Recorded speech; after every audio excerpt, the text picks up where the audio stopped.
I stay with my housemate and friend, so regati jetiende kumba. Okay, vakoma. But Cape Town yakanaka. Any place inondaifarira kwakanaka. Cape Town is beautiful, dear. Asi ukaita zvekutamba unofa usina chinhu. Be careful ushandoine maplans. After a long night, Cindy finally had a roof over her head. Unogara nene a few days.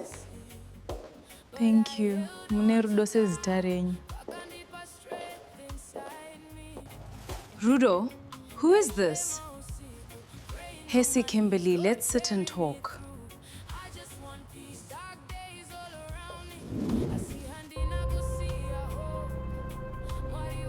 This is Cindy. Kopano pamba ari kudei.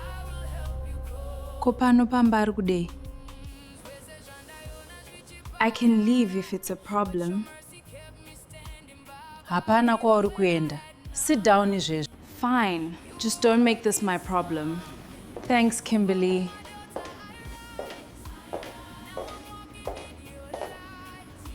Cindy aifara zvese nekutya.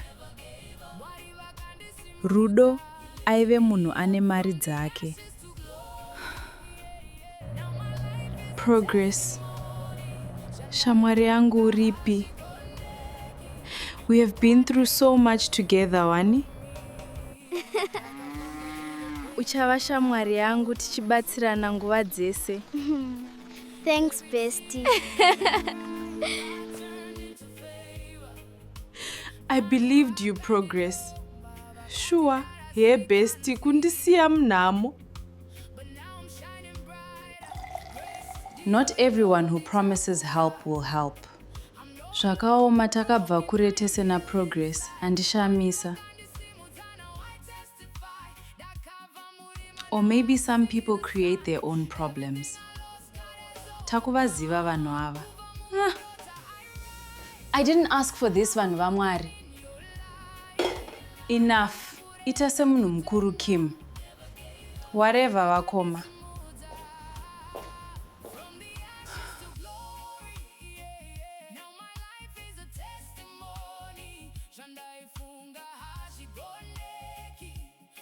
Cape Town looked beautiful, but inside, she felt lost. Progress akanga aramba kubatika. The person who abandoned her, akange ave kufona. Kubva Mumadota, I rise. Now I'm walking in your light. Handina kurega kutenda, never gave up. Mwari vakandisimudza, you lifted me up from the ashes to glory. Now my life is a testimony. Shandaifunga